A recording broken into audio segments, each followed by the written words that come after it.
La corrupción en Colombia no es un hecho aislado, sino que es más bien nuestro modo de ser, porque muestra históricamente que el fenómeno de la corrupción es connatural a Colombia desde la colonia, cuando se instauraron estructuras corruptas por parte de la sociedad que han mutado, pero que de alguna forma han perdurado hasta hoy. Al venir desde la colonia hace parte de nuestra forma de ser y se ha marcado en nuestra cultura dirigente. Entonces nuestro problema radica ahí. Cuando la dirigencia es corrupta, el pueblo es corrupto, o por lo menos ese es el paradigma que se tiene. En la esfera de la ética y la moral no vale la teoría, vale el ejemplo, y no hay nada más nefasto que los que dirigen en cualquier ámbito envíen mensajes de corrupción. De la colonia, incluso desde la conquista, viene este proceso, con una anécdota que cuando llegaban las leyes de Indias de los reyes de Castilla, los españoles tenían el rito de ponerse las leyes sobre la cabeza y decir que lo que el rey quiere se acata, pero no se obedece, y se hacía lo contrario. La cultura colombiana de hacerle el quite a todas las leyes es una burla sistemática expresada de manera paradójica. Por ejemplo, el legalismo llevado al extremo se convirtió en crear leyes para burlar leyes. De ahí el dicho popular, echa la ley, echa la trampa. Viene desde la colonia, de ahí que para los ricos de la ética católica el ser rico era un privilegiado dado por Dios, y el trabajo se constituye en algo que es para los pobres, para la chusma. Los ricos no deben trabajar, por eso en los países católicos al no trabajar tienen que seguir teniendo dinero y cuando lo pierden buscan las estructuras del Estado para conseguirlo y seguir siendo ricos sin trabajar. Es una mentalidad de astucia, una mentalidad que solo trabajan los pobres y enriquecerse rápidamente sin tener que hacer esfuerzos. Hay un ejemplo paradigmático, el del general Hermógenes Maza, a quien en su honor se nombró en Cúcuta el Grupo de Caballería Mecanizado número 5, y que durante la Guerra de Independencia contra los españoles se convierte en alguien que pasa a cuchillo los prisioneros de esa tierra.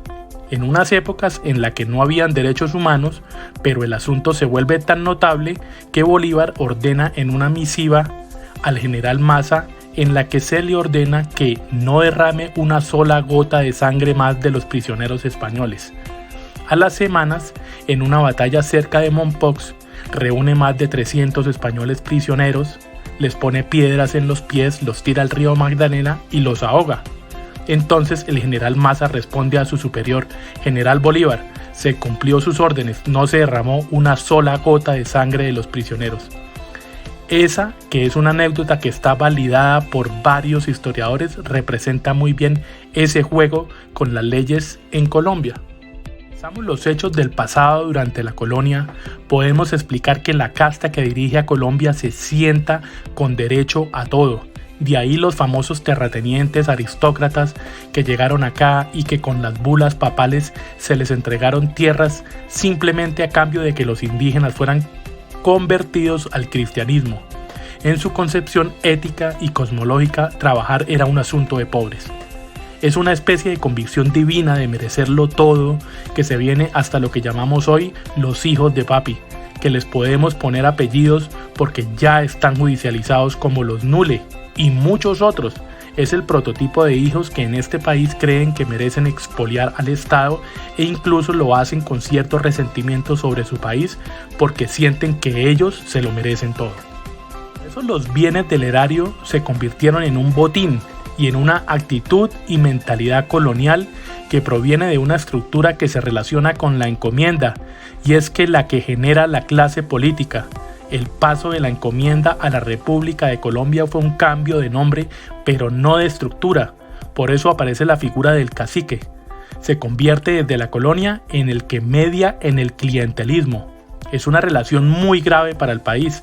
La política colombiana siempre ha estado unida al clientelismo con cacique y llega hasta hoy. Eso ha llevado a que el 60 o 70% de todos los políticos desde hace 200 años son elegidos por la vía del clientelismo. Es el día de las elecciones donde a través del dinero y de la presión de las armas se eligen el 70% de los políticos colombianos.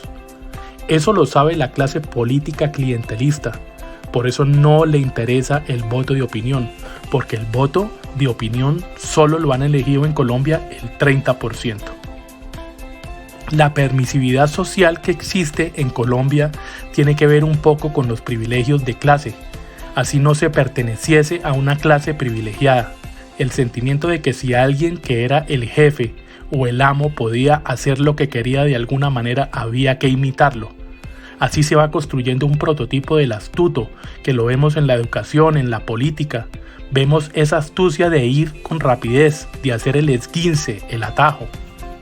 Colombia sufre de una grave enfermedad llamada el síndrome del baloto, que responde a una sociedad que quiere enriquecerse sin esfuerzo, que huye del trabajo serio.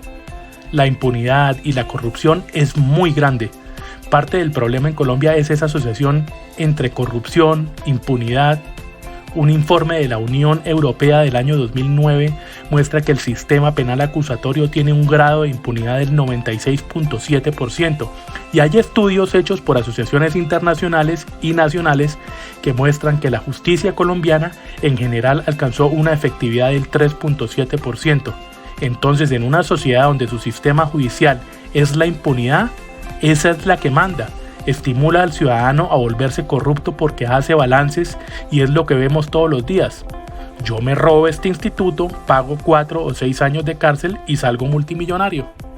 Una frase muy popular del expresidente Turbay que dice: hay que reducir la corrupción a sus justas proporciones.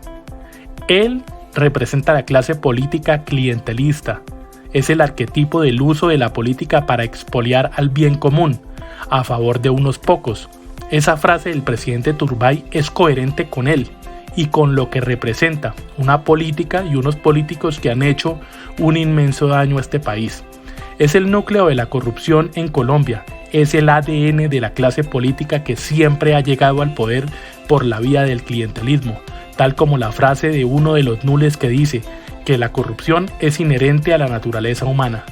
No puede rayar más en lo ridículo y lo cínico de la frase que representa una clase que cree que Colombia es lo que ellos son.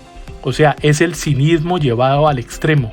Es una verdadera bofetada a millones de colombianos que se levantan todos los días a trabajar y se mueren pobres, pero honrados, frente a estos personajes con apartamentos en Miami y avión privado para hacer sus fechorías. Un giro a la situación. Debemos fomentar una cultura educativa de la honestidad desde la escuela. Por eso no se enseña a raticos. El dar ejemplo sería fundamental.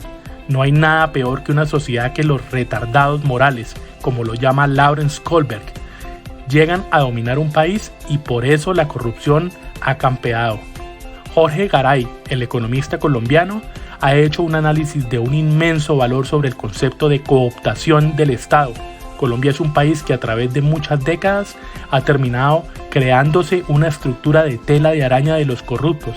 Es un Estado prácticamente a puertas de lo que se llama la cooptación del Estado, una nación al servicio de las mafias. No solo las del narcotráfico, sino las políticas también se han unido en Colombia. Los países más corruptos.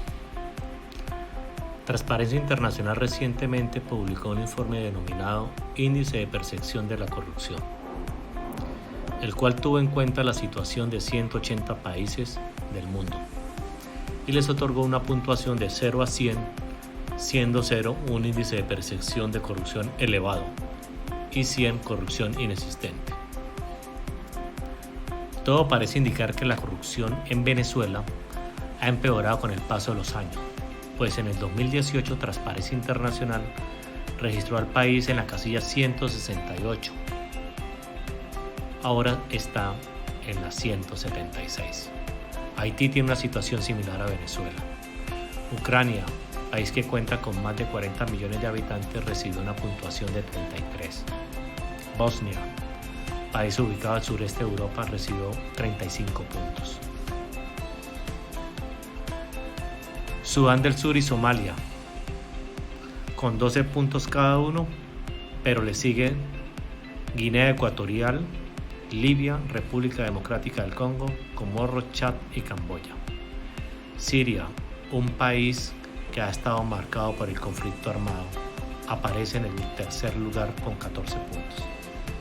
Yemen sigue en la lista con una puntuación de 15, y esos son apenas los primeros.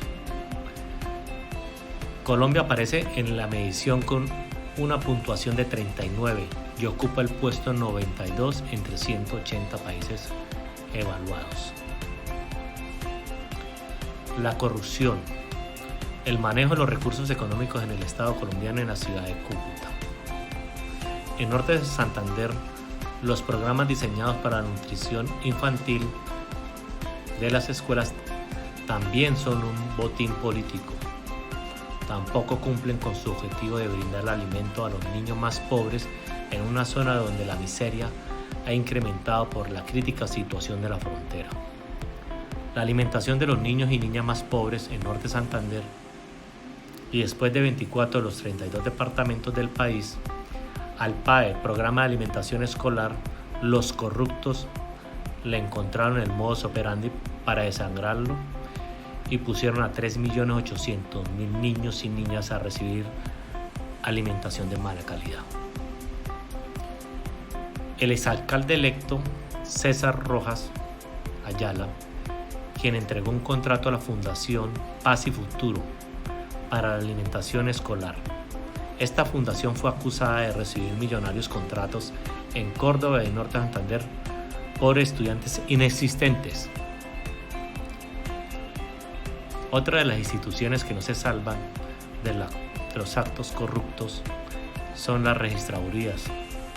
Las registradurías de Abrigo y Sardinata en Norte de Santander serían un puente perfecto entre los extranjeros que quieren hacerse pasar como colombianos para ingresar a los Estados Unidos o países de Europa con documentación falsa. No se quedan atrás la Secretaría de Tránsito de los municipios de Villarrosario, Patios y Cúcuta, donde no fueron excepción de los actos de corrupción. El millonario y polémico contrato de bilingüismo presentado por la empresa New Telco de 11.900 millones de pesos que pretendía firmarse con La Guajira. Las supuestas inconsistencias ahora tienen bajo investigación al exgobernador de Norte de Santander, William Villamizar Laguado. Los aspectos estudiados fue, al parecer, el contrato no tendría sustento en un estudio de mercado y análisis de costo de las características específicas del objeto, y las prestaciones a contar tampoco estarían discriminados los costos. En Norte de Santander ya se observan problemas en el desvío de los recursos, que inicialmente son destinados para el beneficio del pueblo y que salen de los impuestos recogidos por el gobierno, pero que terminan destinados a otro tipo de rubros, como se evidencian los exagerados sobrecostos al momento de las ejecuciones de proyectos, los cuales no se aprecia el control por parte de la Contraloría, que sancione el mal manejo de ellos. La corrupción viene siendo una ola en constante aumento, debido al alto grado de ineficacia por parte de diversas instituciones y funcionarios, la baja probabilidad de ser descubiertos y la falta de sanciones justas. Motiva a los corruptos a quedarse con los recursos del Estado. Se pueden analizar como el fraude en todos los trámites de recaudo, ingresos y gastos son cada vez más pronunciados. Se muestran claramente la falta de ética de los dirigentes al no tener presente todas las necesidades de la ciudad. Buscan proyectos como alternativa para poder recaudar más dinero en beneficio propio. Las consecuencias de esto vienen siendo la ineficacia en la cual se desarrollan las actividades de diferentes instituciones, la mala calidad de control de la gestión pública, lo que conlleva a la creación de monopolios en el Estado, que operan bajo intereses propios. Con base en estos problemas, seguirán agravándose de manera continua. ¿Cuánto vale la corrupción en el país? La cantidad de plata que se pierde por corrupción es del tamaño que equivale al 17% del presupuesto general de la nación, que para el año 2020 fue de 303 billones. Según lo advirtió el Contralor, solo en regalías los recursos que se perdieron el año pasado llegaron a 1.3 billones. Con los 50 billones perdidos por corrupción, se hubieran podido construir 4 líneas del metro de Bogotá, teniendo en cuenta que el contrato para la primera línea es de 13 billones de pesos. La corrupción también sobrepasa todo el presupuesto de la educación de este año, que fue de 37.5 billones de pesos, lo mismo que el de defensa, que fue de 31.6 billones de pesos, y el de salud, que es de 24.6 billones de pesos. El gobierno nacional pretendía recaudar 23.4 billones de pesos, es decir, con el dinero público perdido en los actos de corrupción, podría cubrirse 2 veces el presupuesto que se requiere para el pago de deudas del país y garantizar la financiación de los programas de apoyo económico que ampara a la población en condición de vulnerabilidad y de pobreza extrema. Casos como el de Reficar, que se hizo por 3.900 millones de dólares, haya terminado costándole al Estado 8.060 millones de dólares. Esto equivale al 1.5 veces lo que le costó la ampliación del Canal de Panamá. Con pérdidas alrededor de 5 billones de pesos, los 85.000 millones perdidos en programa de alimentación de PAE, las obras inconclusas en las cuales, según lo registrado por la Contraloría, se invirtieron más de 45.000 millones de pesos en Santander, las coimas superiores a 2.900 millones de pesos, para adjudicar las obras de remodelación solo en el Estadio Alfonso López, entre otros muchos. Engrosan la extensa lista el saqueo sistemático de fondos públicos, que valga decir son nutridos precisamente con los impuestos que pagamos todos los colombianos. Hace 50 años era el 8% del PIB, hoy es del 25%, en la medida que aumentan los recursos públicos crece la corrupción. En la actualidad en Colombia la corrupción ha dejado de ser un fenómeno coyuntural para verse como algo estructural. Los corruptos han ido acumulando estrategias a lo largo de las décadas y hoy tienen sofisticados métodos criminales. El modo operandi del contrabando que usaron los mafiosos en la década de los 70 lo heredaron los narcotraficantes. Los narcos a su vez le añadieron una dosis brutal de violencia y el terror sobre los jueces, periodistas, en general sobre las instituciones. Luego mutaron en paramilitares, que además aprendieron de la guerrilla cómo saquear las arcas de los gobiernos locales. Las elecciones populares de alcaldes y de gobernadores, así como importantes son para fortalecer la democracia local, también han facilitado la labor de los corruptos que van tras una tajada de los casi 50 billones de pesos que cada año, por regalías, el dinero para la educación, la salud y el saneamiento básico, entran en las arcas de las alcaldías y las gobernaciones. Los contratistas terminan financiándose esas campañas con la idea de que una vez protegido, llegue al poder, recupera la inversión. Por eso además cada día son más costosas las campañas. Es insólito que un candidato le cueste 30.000 millones de pesos para hacerse elegir gobernador. Los verdaderos dueños de la democracia son los contratistas que terminan sometiendo a los dirigentes. La ropa de los gobernantes está llena de bolsillos. Para empezar, debemos tener en cuenta que la corrupción es un flagelo que castiga duramente a las instituciones democráticas, Así, la corrupción no solo trae consigo consecuencias a los involucrados en la trama, sino que afecta a una colectividad de personas y especialmente a los grupos más vulnerables dentro de la sociedad. Ahora bien, después de esta breve introducción, veamos cómo la corrupción afecta en distintos ámbitos. En el ámbito educativo, este fenómeno impide que los niños reciban una enseñanza de calidad en el sector educativo. La corrupción se manifiesta en escuelas ficticias y diplomas falsos, manuales escolares faltantes, material escolar que desaparece, educadores ausentes o atribución incorrecta de las becas escolares.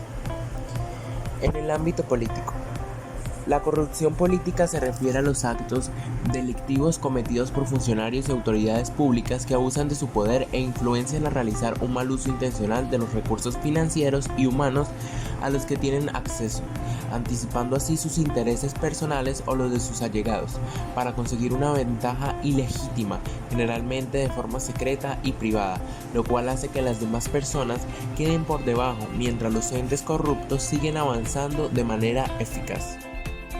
En el ámbito social, la corrupción produce desconfianza en los partidos políticos, en los dirigentes políticos y en la mayor parte de instituciones públicas.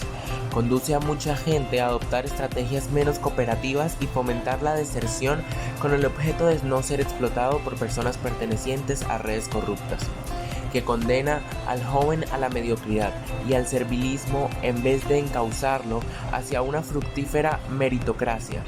Pero esta trama está hundiendo a Colombia en una pequeñez. El problema de Colombia es que idealizamos este descaro y lo vestimos de audacia. El niño admira al político, al líder sindical, al narco o al criminal, porque son quienes están ganando. Si la victoria se mide por quién tiene la casa más grande, el automóvil más rápido o la mujer más despampanante, independientemente del cuestionable origen de muchas fortunas familiares, en una o dos generaciones los descendientes de los nuevos ricos transitarán en la soberbia y arrogancia que tristemente caracteriza a la clase pudiente colombiana. Ámbito económico. Una de las nefastas consecuencias de la corrupción es que se generan cantidades de dinero opacas. El dinero de los sobornos se oculta al fisco y se desvía a paraísos fiscales. Esto provoca que haya una caída de la recaudación de las administraciones públicas, originando una mayor carga en impuestos sobre los contribuyentes. La corrupción perturba la libre competencia, se producen graves ineficiencias económicas, sobrecostos y reduce la efectividad de las políticas económicas. En las adjudicaciones de obras y servicios públicos siempre ganará el empresario que tenga el favor del político corrupto. Esto implica que los empresarios no competirán en igualdad de condiciones a la hora de acudir a un concurso de obra o servicio público. Ámbito de salud. La corrupción en el sector salud puede marcar la diferencia entre la vida y la muerte. Tiene graves consecuencias en el acceso, la calidad, la equidad, la eficiencia y la eficacia de los servicios de salud, y esto es un obstáculo para el objetivo a largo plazo de lograr la cobertura sanitaria universal. Se estima que cada año se pierden a nivel mundial $500 millones en gastos de salud pública debido a la corrupción. Esto es mucho más de lo que se necesitaría para lograr la cobertura universal de salud. En este sentido, los donantes deberían apoyar enfoques estratégicos a largo plazo para la integridad del sector salud, basados en una sólida comprensión de la dinámica del sector y los roles de los diferentes actores. Un ejemplo es Singapur, un país del oriente de Asia que se considera uno de los más ricos del mundo. Es un caso de éxito en cuanto a combatir la corrupción. Este país está ubicado dentro de los 10 más bajos en el índice de transparencia internacional en la materia durante los últimos años. La clave de su éxito combatiendo la corrupción está ligada a su crecimiento económico y a su política de cero tolerancia contra la corrupción. En este país, aquellos que incurran en actos corruptos son castigados con severidad, incluso se sugiere la pena de muerte. Aquí los criminales están obligados a realizar trabajo forzado y si incurren en actos delictivos o de corrupción, se les condena a muerte. Estas estrictas políticas le han valido miles de críticas, pero Singapur ha defendido a capa y espada que no hay tolerancia contra la inseguridad ni la corrupción. Los países están sujetos a normas y políticas de carácter internacional que tienen el propósito de prever, frenar o controlar la corrupción. Estas normas están enfocadas principalmente en el sector gubernamental. Un amplio conjunto de convenciones, tratados, acuerdos y estándares dictados a través de los organismos internacionales proporcionan un marco de referencia que los gobiernos deben observar para minimizar la corrupción entre sus funcionarios y para que sus instituciones funcionen en forma más transparente. Estas normas y políticas internacionales abordan las medidas que los gobiernos deben dictar y la naturaleza y complejidad de instituciones relacionadas con la prevención y persecución de la corrupción, regulaciones para resolver los conflictos de interés que enfrentan los funcionarios públicos, transparencia de los presupuestos. A pesar de que muchos han señalado que sus políticas de tolerancia cero contra la corrupción incurren en violación de derechos humanos, autoridades de Singapur aseguran que no es así, pues en su territorio no hay algo que pueda motivar a sus ciudadanos a robar. ¿Cómo lo hicieron? Establecieron un programa especial de lucha contra la corrupción y crearon medidas como rotación de personal para evitar lazos de corrupción, inspecciones sin previo aviso, traer elementos para trabajar en el servicio público. Crearon la Oficina de Investigación de Corrupción, que es autónoma, lo que impide responda a intereses ajenos. Dicha institución realiza investigaciones, intervenciones, inspecciones a hogares, oficinas y cuentas bancarias. Aplican penas a todos los funcionarios públicos que cometen actos corruptos. Se les priva de su empleo, pensión y seguridad social.